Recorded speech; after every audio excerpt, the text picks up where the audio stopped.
Sagalee Waaqayyoo kan guyyaa har'aa Macaafa Faarfannaa Boqonnaa 16 lakkoofsa 5 kaasee hanga 11tti. Yaa Waaqayyo, ati qooda koo isa anaaf kennamedha. Ati xoofoo anaaf hiixatamedha. Gahaan koo si harkaa hin dhufa. Funyoon safara iddoo gammachiisaa irraa anaaf bu'e. Eeyyee, ani dhaala guddaa namatti tolu qaba. Waaqayyoon isa gorsa anaaf kennee nan jajadha. Halkanis immoo yaadni garaa koo isa kana na yaadachiisa. Waaqayyo yeroo hundumaa fuula koo dura anaaf jira. Inni mirga koo waan jiruufis ani hin shishu. Kanaafis garaan koo hin gammada.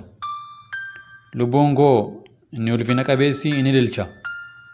Namummaan koos immoo sodaa malee hin jiraata. Ati iddoo lafa jalaatti ana hin laattu. Isa siif of kennes ijaan iyyuu qilee akka argu hin gootu. Ati karaa jireenyatti nama geessu na barsiifta. Guutummaan gammachuu fuula kee dura jira. Wanti namatti tolus immoo bara hundumaattuu mirga kee jira. Daawit iddoo kanatti Waaqayyo qooda isaa duwwaa akka ta'e dubbate. Qooda kan biraa akka hin qabne. Waaqayyoon qofa akka abdatu. Xoofoon isaaf hiixatame Waaqayyo qofa akka ta'e.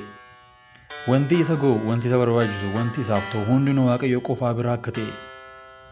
Iddoon safara isaa, funyoon safara isaatii Waaqayyo qofaa akka ta'e. Iddoon sun immoo gammachuu akka qabu.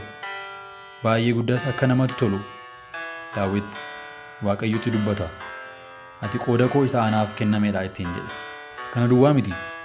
Waaqayyo Daawitiin gorsa hin kennaaf ture. Daawit immoo halkanis yaada garaa isaatti hin gammada ture. Yeroo hundumaa Daawit fuula Waaqayyoo dura jiraachuu isaatti hin gammada, hin sodaatu ture. Mirga Waaqayyoo jiraachuun isaa akka inni hin sodaanne, akka inni hin shishne, akka inni hin pherpheramne isa godha ture. Kanaaf Waaqayyo yeroo hundumaa jireenya Daawitiin akka inni gorsu sagaleen kun ni dubbata. Kanaaf garaan Daawit gammadaa ture. Lubbuun isaas hin boqotaa jedha.